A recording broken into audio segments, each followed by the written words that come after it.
નમસ્કાર મિત્રો, current affairs lecture number 164 માટે આપ સૌ વાલા દોસ્તોનું વર્લ્ડ ઇન બોક્સ પ્લેટફોર્મ ઉપર હાર્દિક સ્વાગત કરું છું. આજના લેક્ચરમાં ખાસ મહત્વના 4 ટોપિક ઉપર આપણે વાત કરવી છે.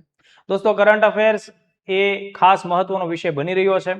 આવનારા સમયની જીપીએસસી ક્લાસ 1-2 સીસીઈ પરીક્ષા, પોલીસ કોન્સ્ટેબલ પરીક્ષા, ટેટ ટાટની પરીક્ષાઓ, એમપીએસડબલ્યુ, એફએચડબલ્યુ આ બધી જ પરીક્ષાઓમાં કરંટ અફેર્સનું ભારણ વધવાનું છે.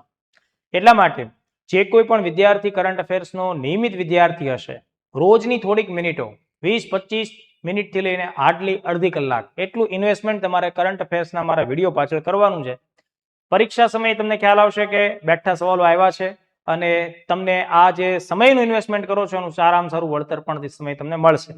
તાજેતરમાં એપ્રિલ 2026માં પીએસઆઈની જે પરીક્ષા પસાર થઈ દોસ્તો, તો મુખ્ય પરીક્ષામાં જીએસના 100 સવાલોમાંથી આપણી આ કરંટ અફેર્સની લેક્ચર શ્રેણીમાં 27 પ્રશ્નોના જવાબ મળ્યા છે. તો જીએસના ટોટલ 100 પ્રશ્નોમાં કરંટ જે 30 માર્ક્સ આસપાસનું હતું એ 30માંથી આઉટ ઓફ 27 ક્વેશ્ચન્સ આપણે લેક્ચર શ્રેણીએ આપ્યા છે.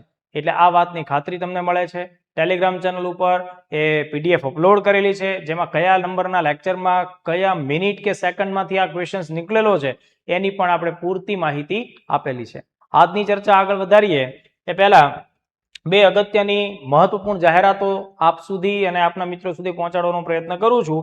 જે મિત્રોને ક્લાસ 3 માટેની બેચ કરવાની છે, તો વર્લ્ડ ઇન બોક્સ ગાંધીનગર ખાતે આગામી 14 મે થી એક special class 3 general batch offline mode ઉપર ચાલુ થઈ રહી છે. જે મિત્રોએ તાજેતરમાં ગ્રેજ્યુએશન પૂરું કર્યું છે, કોલેજની પરીક્ષાઓ આપેલી છે, એવા મિત્રો માટે આ બેચ છે એ એકદમ આશીર્વાદ સમાન બેચ સાબિત થશે. કારણ કે તમે જસ્ટ અત્યારે ગ્રેજ્યુએટ થયા છો, તરત જ આ બેચમાં જોઈન થાઓ. આવનારા સમયમાં 8-9 મહિના પછીની તમામ ભરતીઓમાં આ બેચનો સિલેબસ તમને સફળતા અપાવશે. આ બેચ 8 મહિના સુધી ચાલશે અને તેનો ડેઇલી લેક્ચર્સ ભણવાનો સમય મોર્નિંગનો છે, સવારે 8 થી 10 એ 2 કલાકનો લેક્ચર ને સવારમાં 7:30 થી 8 એમ ટેસ્ટ ટોટલ 2.5 કલાકનો ટાઈમિંગ આપણને આ બેચમાં લાગશે. આ ઉપરાંત જે મિત્રોને 14મી જૂને પોલીસ કોન્સ્ટેબલની પરીક્ષા આપવાની છે એવા તમામ મિત્રો માટે વર્લ્ડ ઇન બોક્સ એકેડમી દ્વારા એક જબરદસ્ત મોક ટેસ્ટનું આયોજન હાથ ધરવામાં આવ્યું છે. 3 મે થી એટલે કે આવતા રવિવારથી જ આ મોક ટેસ્ટ ચાલુ થઈ રહી છે. 3 મે ના દિવસથી આ ટેસ્ટ ચાલુ થશે. તો વહેલી તકે ઘણા બધા વિદ્યાર્થીઓ ઓલરેડી અત્યારે રજીસ્ટ્રેશન કરાવ્યું છે ગાંધીનગરમાં. ઓલમોસ્ટ સંખ્યા ફૂલ થવા આવેલી છે. તો વહેલામાં વહેલી તકે તમે તમારું રજીસ્ટ્રેશન આમાં કરાવજો. ચાલો, સૌથી પહેલો મુદ્દો આપણે આ લેક્ચરમાં જે ધ્યાને રાખવો છે દોસ્તો, એ તાજેતરમાં એપ્રિલ 2026માં માનનીય સુપ્રીમ કોર્ટ દ્વારા સુઓ મોટો કેસમાં એક ખાસ અગત્યનો ચુકાદો આપવામાં આવ્યો છે અને એ જે બાબત છે એ માર્ગ અકસ્માતો સાથે સંકળાયેલી છે. નેશનલ હાઈવે ઉપર મુસાફરી કરતા વ્યક્તિઓની મુસાફરી સુરક્ષિત રીતે રહેવી જોઈએ. આ વાતને સુપ્રીમ કોર્ટે ભારતીય બંધારણમાં ભાગ 3 અંતર્ગત આર્ટિકલ 21 હેઠળ એ મૂળભૂત અધિકાર જાહેર કર્યો છે. હજુ જો થોડા દિવસો પહેલા દોસ્તો માસિક ધર્મ સમયનું જે સ્વાસ્થ્ય હોય એ માસિક આરોગ્યને સુપ્રીમ કોર્ટે આર્ટિકલ 21 અંતર્ગત એ મૂળભૂત અધિકાર તરીકેનું સ્થાન આપ્યું છે અને તરત જ થોડા જ મહિનામાં અહીંયા આપણને બીજી એક બાબતમાં આર્ટિકલ 21 નો ઉલ્લેખ જોવા મળ્યો છે. તો અહીંયા જે મારે આજે વાત કરવાની છે એ નેશનલ હાઈવે ઉપરની જે મુસાફરી થઈ રહી છે એ સુરક્ષિત મુસાફરી હોવી જોઈએ. એટલે જ્યારે માની લો કે નેશનલ હાઈવે ઉપર મુસાફરી કરતા કોઈ પણ વ્યક્તિ અકસ્માતનો ભોગ બને છે અને તે કોઈ પ્રકારની હાનિનો ભોગ બને છે, પોતાનો જીવ ગુમાવે છે કે કોઈ પ્રકારે શારીરિક અવયવોની ખોડ ખાપણ ધરાવતો થઈ જાય છે, તો આ બાબત એ રાજ્ય સરકાર એટલે કે રાજ્ય ઇન ધ સેન્સ કેન્દ્ર સરકાર કે રાજ્ય સરકારોની એ નિષ્ફળતા ગણાશે અને એનું વળતર માટે રાજ્ય સરકારો કે કેન્દ્ર સરકાર જવાબદાર રહેશે.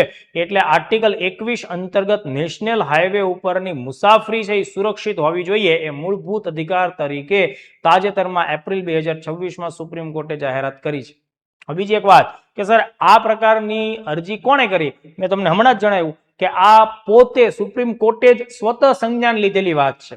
સામાન્ય રીતે કોઈ પ્રશ્ન હોય, કોઈ સમસ્યા હોય જેની અસર દેશભરમાં ફેલાયેલી હોય, તો કોઈ નાગરિક સમૂહ દ્વારા સુપ્રીમ કોર્ટમાં અરજી કરવામાં આવતી હોય, કોઈ જાહેર હિતની અરજી પણ થતી હોય, તો એ પ્રમાણે સુપ્રીમ પોતાના આદેશો આપતું હોય. પણ અહીંયા સુપ્રીમ કોર્ટે પોતે જ આ ઘટનાને પોતે જ એની સંજ્ઞાન લઈને સુઓ મોટો સ્વરૂપે જ આ આખી પ્રક્રિયા આગળ વધારી છે.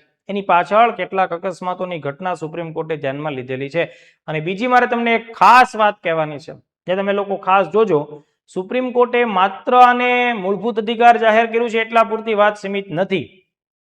નેશનલ હાઈવે ઉપર સેફટી માટે જ્યારે અત્યારે આપણા દેશમાં ચોક્કસ પ્રકારના કાયદાનો અભાવ હોય એવી સ્થિતિ હોય એટલા માટે ભારતીય બંધારણના આર્ટિકલ નંબર 142 અંતર્ગત સંપૂર્ણ ન્યાય માટે સુપ્રીમ કોર્ટે પોતે જ એક કાયદાકીય માળખા જેવી વ્યવસ્થા પણ સરકારને તૈયાર કરીને આપી છે. એટલે આર્ટિકલ 142 પણ તમને પૂછાય. સંપૂર્ણ ન્યાયનો કોન્સેપ્ટ યાદ રાખજો. આવું કામ માત્ર સુપ્રીમ કોર્ટ જ કરી શકે. હાઈકોર્ટ 142 પ્રમાણે સંપૂર્ણ ન્યાય માટે કોઈ કાયદાકીય જોગવાઈ કે કોઈ વ્યવસ્થા કરી શકતી નથી. આ માત્ર સુપ્રીમ કોર્ટ દ્વારા થઈ શકે છે. તો ચાલો વન બાય વન એ જે મેં આખી વાત સમજાવી એમાંથી ટુ ધી પોઈન્ટ પરીક્ષાલક્ષી મુદ્દો આપણે ધ્યાને રાખી લઈએ. 13 એપ્રિલ 2026 ના દિવસે આ પ્રકારનો ચુકાદો આપવામાં આવે છે. નેશનલ હાઈવે ઉપર સુરક્ષિત મુસાફરી એ ભારતીય બંધારણના આર્ટિકલ 21 હેઠળ મૂળભૂત અધિકાર રાઇટ ટુ લાઈફનો એક અંગ છે. મોસ્ટ એમપી બાબત થઈ જાય છે દોસ્તો આ વાત, બરાબર? કારણ કે તમને ખ્યાલ છે ને કે આર્ટિકલ 21 સામાન્ય રીતે તમે એને જીવન જીવવાનો અધિકાર તરીકે દર્શાવતા હો, પણ એ ખરેખર એવી બાબત છે કે ભાઈ કાયદા દ્વારા સ્થાપિત પ્રક્રિયા સિવાય કોઈ વ્યક્તિને જીવન કે વ્યક્તિગત સ્વતંત્રતાથી વંચિત કરી શકાય નહીં. આ પ્રકારનું એનું સ્ટેટમેન્ટ થાય, બરાબર? એટલે સામાન્ય રીતે વિદ્યાર્થીઓ આને જીવન જીવવાના અધિકાર રાઇટ ટુ લાઈફ એવી રીતે જોતા હોય છે, પણ એમાં રાઇટ ટુ લાઈફ અંતર્ગત જીવન કે પછી વ્યક્તિગત સ્વતંત્રતા આ બે માંથી કોઈ પણ બાબત ઉપર અસર થવી જોઈએ નહીં. અને બીજી આર્ટિકલ 21 ની સુંદરતા દોસ્તો એ છે કે માત્ર ભારતના નાગરિકો પર જ લાગુ થાય છે, કે નાગરિકોના અધિકારને જ સાચવે છે તેવું નથી. એ વિદેશી લોકો કે જે ભારતમાં વસતા હોય, ભારતમાં જે તે સમયે હાજર હોય, એમના પણ જીવન કે વ્યક્તિગત સ્વતંત્રતાને પણ એ સુરક્ષા આપે છે. તો આ એ આર્ટિકલ 21 ની બહુ જ સારી બાબત થાય. હવે નવેમ્બર 2025 દોસ્તો રાજસ્થાનના ફલોદી ખાતે અને તેલંગાણામાં રંગારેડીમાં બે ખૂબ મોટા અકસ્માતો થયા હતા. નેશનલ હાઈવે ઉપર વિશાળ ટ્રક જે અનઅધિકૃત જગ્યાએ પાર્ક થયેલા હતા અને એ રીતે પાર્ક થયેલા ટ્રકની પાછળ અંધારાની સ્થિતિમાં કે વિઝિબિલિટી ઓછી હતી, બરાબર, પેસેન્જર બસો ઘૂસી ગઈ અને એ આખી જે ઘટનાઓ થઈ દોસ્તો એમાં આશરે 34 લોકોના મૃત્યુ થયા. અને આ સમાચાર સુપ્રીમ કોર્ટના ન્યાયાધીશો દ્વારા જ્યારે સાંભળવામાં વાંચવામાં આવ્યા એટલે એમણે તાબડતોબ નક્કી કર્યું કે ભાઈ આ પ્રકારની વ્યવસ્થાથી નાગરિકોનો બચાવ થવો જોઈએ. એટલે આ ઘટનાને ધ્યાનમાં રાખીને સ્વતઃ સંજ્ઞાન વાળી વાત મેં તમને કીધી. સુઓ મોટો કોઈની અરજી નથી, સુપ્રીમ પોતે જ આમાં અરજી કરી નાખે છે. એ ટાઈપની બાબત તમારે સમજવાની છે. નેશનલ હાઈવે એ ભારતમાં જેટલા પણ રોડ રસ્તાઓ છે એમાં માત્ર 2% હિસ્સો ધરાવે છે ટકાવારી પ્રમાણે. લેન્થની દ્રષ્ટિએ હું વાત કરું, હું એમ કહેવા માંગુ છું કે આખા ભારતમાં જેટલા સ્ટેટ હાઈવે છે, તાલુકા જિલ્લાઓને જોડતા રસ્તાઓ છે, તો જેટલો પણ આપણો માર્ગ વ્યવહાર છે એને આપણે માની લઈએ કે 100 કિલોમીટર હોય, તેમાં નેશનલ હાઈવે કેટલા ટકા થાય? 2 કિલોમીટર જ થાય, એટલે કે 2% છે. પણ તેમ છતાં માર્ગ અકસ્માતમાં 30% મૃત્યુ નેશનલ હાઈવે ઉપર થાય છે. તો એનું શું કારણ હોય? કે ભાઈ નેશનલ હાઈવેની વ્યવસ્થા કે જાળવણી આપણે બરાબર કરી શકતા નથી એવું સાબિત થાય. એટલે આર્ટિકલ 21 છે એ માત્ર જીવનનું રક્ષણ નથી પણ સુરક્ષિત અને સન્માનજનક જીવન છે એની જવાબદારી રાજ્ય ઉપર મૂકે છે. તો આ આટલી બાબત આપણા માટે જાણવી ખાસ જરૂરી છે. હવે જુઓ, જે મિત્રોને 1-2 ની મેન્સ લખવાની છે, જે મિત્રોને 47 નંબરનું ઇન્ટરવ્યુ છે, 240 નંબરનું ઇન્ટરવ્યુ છે, તો એ લોકોને ડિટેલ પ્રશ્ન આવી શકે છે. એટલા માટે અહીંયા હું તમને સુપ્રીમ કોર્ટ દ્વારા સજેસ્ટ કરવામાં આવેલા 7 મુદ્દાઓ જણાવું છું. તમે એને ખાસ ધ્યાન રાખજો. અને આ 7 મુદ્દાઓ ભારતીય બંધારણની આર્ટિકલ નંબર 142 આ ભૂલવાનું નથી, કારણ કે આ આર્ટિકલ 142 એ તમારી એક્ઝામમાં ખાસ મહત્વનો રોલ ભજવી શકશે, આપી શકશે. જેમાં સંપૂર્ણ ન્યાયની વાત કરવામાં આવેલી છે. સંપૂર્ણ ન્યાયનો મતલબ એમ થશે કે જ્યારે કોઈ પણ કામગીરી માટે ચોક્કસ પ્રકારનો કાયદો કે વ્યવસ્થા ન હોય ત્યારે સુપ્રીમ કોર્ટ પોતે એને કાયદાકીય માળખું કે આખી વ્યવસ્થા મેનેજમેન્ટનું સ્ટ્રક્ચર આપી શકે. આ પ્રકારનો વિશેષ અધિકાર એને 142 માં આપવામાં આવેલો છે. તો જે 7 મુદ્દા છે એમાં પહેલો મુદ્દો એમ કહે છે કે નેશનલ હાઈવે ઉપર જેટલા પણ ઇલીગલ પાર્કિંગ છે એ બધા બંધ કરાવવાના છે. એટલે ગમે ત્યારે જો કે ભાઈ હેવી ટ્રાન્સપોર્ટર ટ્રક છે એ ગમે ત્યાં ટ્રોલી પોતાની ઊભી રાખી દે તો એને સરકારોને કીધું છે કે નિયત જગ્યાએ જ પાર્કિંગ થવું જોઈએ. એટલે અનધિકૃત પાર્કિંગ છે એ અટકાવવાના છે. એના માટે તમે તપાસ કરો, દંડ ફટકારો, એ બધું કરો. એટલે પહેલો મુદ્દો એ છે. બીજો એ છે કે ઇલીગલ જેટલા પણ ચા પાણી નાસ્તાના સ્ટોલ ખુલેલા છે, કોઈ કે ધાબા કે ઇટરી પોઈન્ટ એટલે કે ખાવાના સ્થળો ખુલ્યા છે ઇલીગલી છે, બધા ઉપર પ્રતિબંધ તમારે મૂકવાના છે. બરાબર. અને જેટલા ઇલીગલ છે એને મેક્સિમમ 60 દિવસમાં હટાવી દેવાના છે, 2 મહિનાની અંદર. ડિસ્ટ્રિક્ટ, ત્રીજા નંબરે ખાસ મહત્વનો મુદ્દો છે, ડિસ્ટ્રિક્ટ હાઈવે સેફટી ટાસ્ક ફોર્સની રચના કરવી. આ બહુ મોટી વાત કહેવાય. ડિસ્ટ્રિક્ટ એટલે જિલ્લામાં હાઈવે સેફટી ટાસ્ક ફોર્સની રચના કરવી, જેમાં દરેક જિલ્લાના જે ડિસ્ટ્રિક્ટ મેજિસ્ટ્રેટ હશે તે વત્તા પોલીસ અને National Highway Authority of India એ બધાના માણસો ભેગા મળી અને આ ટાસ્ક ફોર્સ રચશે અને એ લોકો દર 15 દિવસે મીટિંગ કરી અને રોડ અકસ્માતો અથવા તો રોડ સુરક્ષાની બાબત છે એનો અહેવાલ તૈયાર કરશે. તો સુપ્રીમ કોર્ટે આ બહુ મોટો આદેશ આપ્યો છે એવું કહી શકાય. ઇમરજન્સી સુવિધાઓમાં સુપ્રીમ કોર્ટે એવું કીધું છે કે દર 75 કિલોમીટર ઉપર એમ્બ્યુલન્સ અવેલેબલ હોવી જોઈએ અને એક ક્રેન અવેલેબલ હોવી જોઈએ. બરાબર. જેથી કરીને વહેલામાં વહેલી તકે કદાચ અકસ્માત થાય છે તો અકસ્માતમાં જે પીડિતો છે તેને બચાવી શકાય. ક્રેનની મદદથી હેવી વ્હીકલ્સને જુદા પાડી શકાય. બરાબર. પછી બ્લેક સ્પોટ્સ, 5મા નંબરનો મુદ્દો એવો છે કે અમુક એવા વિસ્તારો હોય એમાં રિસ્ક હોય, રિસ્કી વળાંકો હોય, બરાબર, જ્યાં અકસ્માત થઈ શકે એવા એરિયા હોય એને આઈડેન્ટિફાય કરો. એવા અકસ્માત સંભવિત વિસ્તારો હોય એને બ્લેક સ્પોટ્સ કહેવાય. 45 દિવસમાં એની યાદી જાહેર કરો. એ વિસ્તારમાં પ્રોપર લાઇટિંગ ઊભું કરો, સાઇન બોર્ડ ના હોય તો એની વ્યવસ્થા કરો અને મેક્સિમમ 4 મહિનાની અંદર આ સુવિધા પૂરી કરવાની. એટલે 45 દિવસમાં તમારે બ્લેક સ્પોટની યાદી તૈયાર કરવાની છે આખા ઇન્ડિયામાં. બરાબર. અને 4 મહિનામાં ત્યાં પ્રોપર વેમાં લાઇટ્સની વ્યવસ્થા હોવી જોઈએ, સાઇન બોર્ડ હોવા જોઈએ. આ બધું તમારે કરવાનું છે. 6થો મુદ્દો એમ કે છે કે એટીએમએસ અને પેટ્રોલિંગ એટલે કે તમારે સતતપણે રોડ ઉપર મોનિટરિંગ સિસ્ટમ સ્થાપિત કરવાની છે, ટ્રાફિક મોનિટરિંગ સિસ્ટમ. ને પેટ્રોલિંગનો મતલબ થાય છે કે સતત અવર જવર જે થઈ રહી છે એની પર દેખરેખ રાખવાની. આ માટે તમે અદ્યતન કેમેરાનો ઉપયોગ કરો, સ્પીડ ડિટેક્ટર ગનનો ઉપયોગ કરો. ઇવન સુપ્રીમ કોર્ટે ડ્રોન સર્વેની પણ વાત કરી દીધી છે કે ડ્રોન સર્વે પણ તમારે કરી લેવો જોઈએ. અને કમ્પ્લાયન્સ રિપોર્ટ, આ જે કાંઈ પણ સરકારને આદેશ આપ્યા છે સુપ્રીમ કોર્ટે એમાં તમે કેટલું કામ કર્યું? 75 દિવસમાં તમામ એજન્સીઓએ કોર્ટમાં રિપોર્ટ જમા કરાવવાનો છે. તો આ છે તાકાત ભાઈ સુપ્રીમ કોર્ટની. આર્ટિકલ 142 ની તાકાત છે. અને નેશનલ હાઈવે ઉપર સુરક્ષિત મુસાફરી એ હવેથી એ આર્ટિકલ 21 નો હિસ્સો છે દોસ્તો. તો આ બાબત આપણા માટે બહુ જ મહત્વની થાય. કમેન્ટમાં અચૂકપણે તમે દર્શાવો ભારતના અત્યારના જે ચીફ જસ્ટિસ ઓફ ઇન્ડિયા છે CJI એ કોણ છે અને એમનો ક્રમ કેટલામો છે. એ ક્વેશ્ચન્સનો આન્સર તમારે મને આપવાનો છે. ચલો, અહીંયા સુધીના મુદ્દાઓ આપણે જોઈ લીધા. ત્યારબાદ આજનો જે બીજા નંબરનો મુદ્દો છે દોસ્તો એ ગુજરાત પોલીસ સાથે સંકળાયેલો છે. એટલે આપણા રાજ્ય સાથે સંકળાયેલું કરંટ અફેર્સ થાય છે. એપ્રિલ 2026માં ગુજરાત પોલીસે AI ટેકનોલોજીનો ઉપયોગ કરી અને એક સ્પેશિયલ સોફ્ટવેર તૈયાર કર્યો છે, એક આખી સિસ્ટમ તૈયાર કરી છે જેનું નામ છે નેરિટ AI. બરાબર.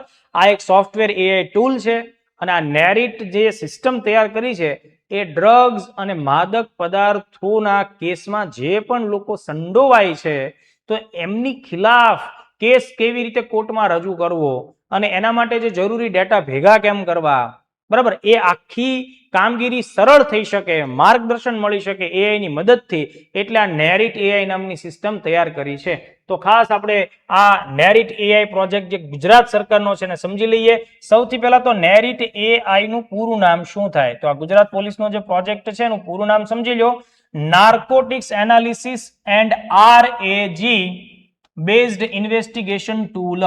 હવે જો આ જે RAG છે ને દોસ્તો, રિટ્રાઈવલ ઓગમેન્ટેડ જનરેટેડ, બરાબર, જનરેટિવ. તો આ RAG નો મતલબ એવો થાય કે આ સોફ્ટવેરને ગુજરાત પોલીસ સરકારી સ્ત્રોત જ આપશે એના ડેટાબેઝમાં. ઓપન સોર્સ નહીં આપે કે ગૂગલ થી કે XYZ વેબસાઇટ ઉપરથી કોઈ માહિતી એ સોફ્ટવેર પોતે સ્વીકારે કે પોતે એનો ઉપયોગ કરે એવું નહીં. સુપ્રીમ કોર્ટના જજમેન્ટ, હાઈકોર્ટ્સના જજમેન્ટ, સરકારના આદેશો, જે સરકારી ડોક્યુમેન્ટ્સ હશે ભારતના, એનો જ ડેટાબેઝ તરીકે ઉપયોગ કરવામાં આવશે. એ એના ડેટામાં હશે, એ એની બુદ્ધિમાં હશે, બરાબર, એટલું એની મેમરીમાં હશે.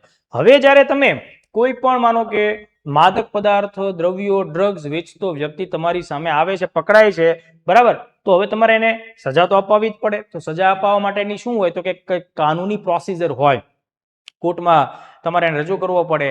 સામેવાળો વ્યક્તિ છે એ પોતે પોતાનો બચાવ કરશે, એટલે એ પોતે વકીલ રાખશે, આવું બધું કરશે.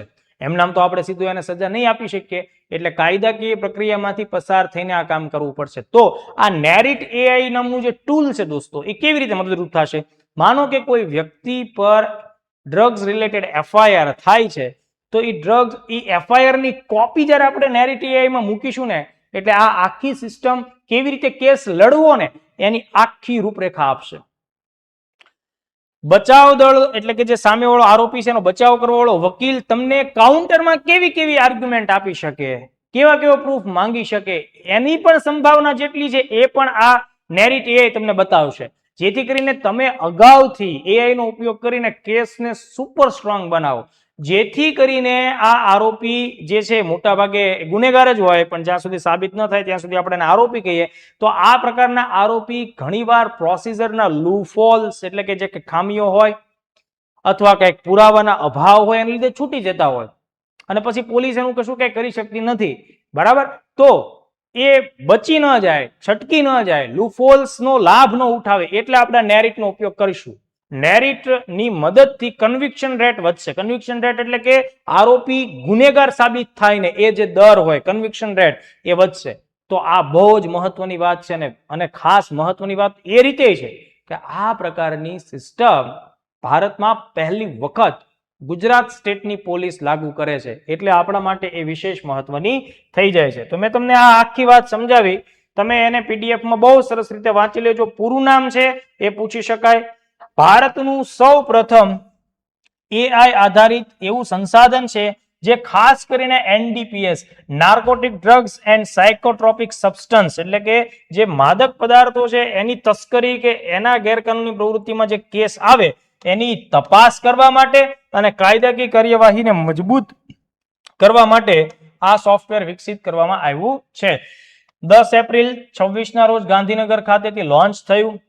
Western railway police Vadodara division દ્વારા આ સોફ્ટવેર ખાનગી એક કંપની છે એની ભાગીદારી, જેનું નામ છે ગ્રેડિનેટેડ ક્રિએટિવ સર્વિસીસ. આ નામ યાદ નહીં રાખો તો ચાલશે, કદાચ વડોદરા ડિવિઝન વાળું નહીં યાદ રાખો તો બી ચાલશે. એના સહયોગથી તૈયાર કરવામાં આવ્યું છે.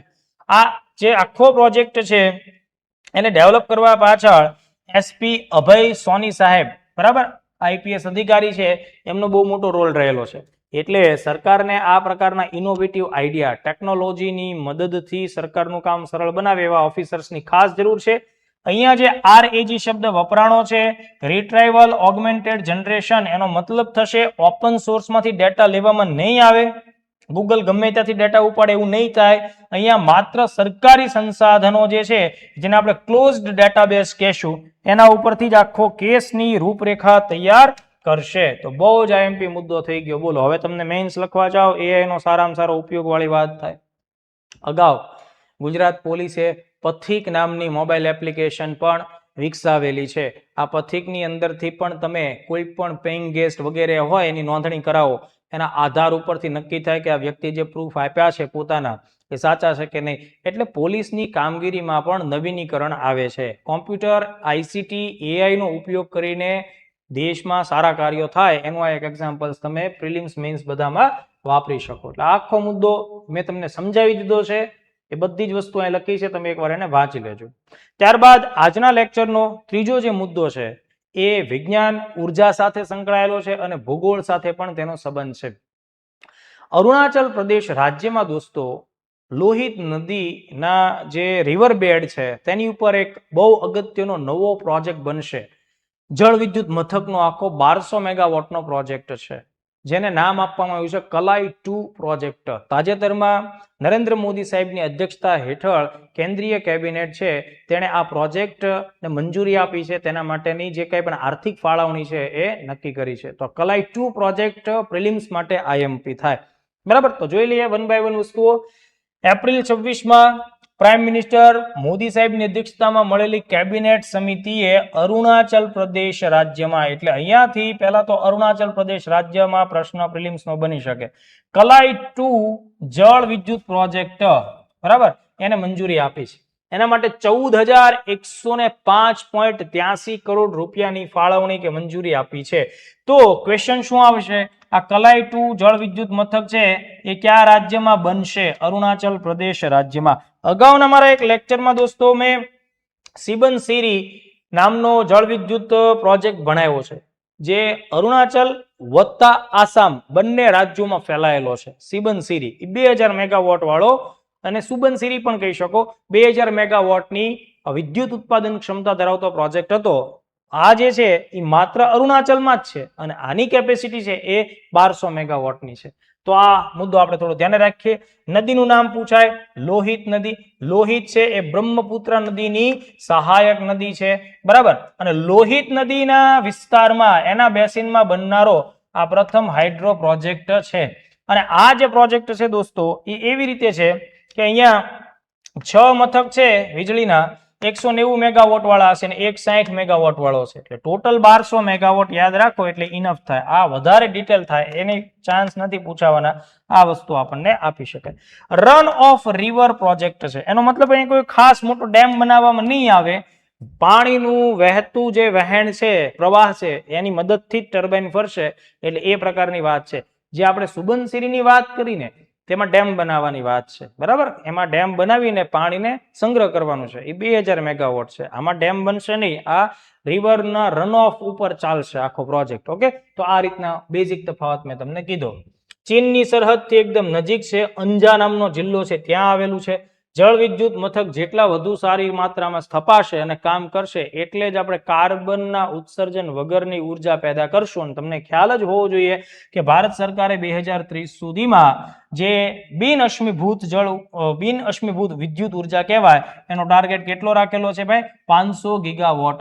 અત્યારે આપણે આશરે 270 ગીગાવોટ વીજળીની સ્થાપિત ક્ષમતા આ બિનઅશ્મિભૂત ઈંધણ સ્ત્રોતો ઉપરથી પ્રાપ્ત કરીએ છીએ. તો લગભગ આપણે અડધો રસ્તો કવર કરી લીધો કહેવાય 500 ગીગાવોટની તુલનાએ, અને હજી આપણી પાસે 5 વર્ષ છે, એમાં આપણે આ વસ્તુ સાબિત કરી શકશું. બીજી એક ખાસ વાત સ્પેશિયલી ક્લાસ 1-2 માટે, બરાબર, સ્પેશિયલી ક્લાસ 1-2 માટે એક વાત આપણે ધ્યાન રાખવાની કે આ જે લોહિત નદીનો જે વિસ્તાર છે ને, તેમાં એક ખાસ પ્રકારનું સંવેદનશીલ કહી શકે એવું પક્ષી જોવા મળે છે.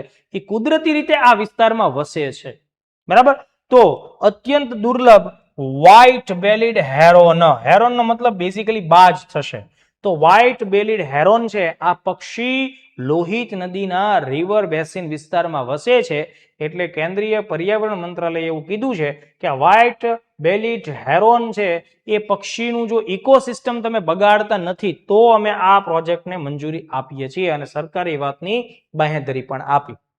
તો આ રેર ક્વેશ્ચન કહેવાય, અને આ વસ્તુ ક્યાં લાગુ પડે? 1-2 લેવલની પરીક્ષા હોય તો લાગુ પડે. ચાલો એનાથી આગળ છેલ્લો મુદ્દો આજના લેક્ચરનો જોવાનો છે. મેં તમને આગળના લેક્ચર્સની અંદર જ તે જનસંખ્યા ગણતરી, બરાબર, તો આ જનસંખ્યા ગણતરી વિશે ડિટેલ માહિતી આપી.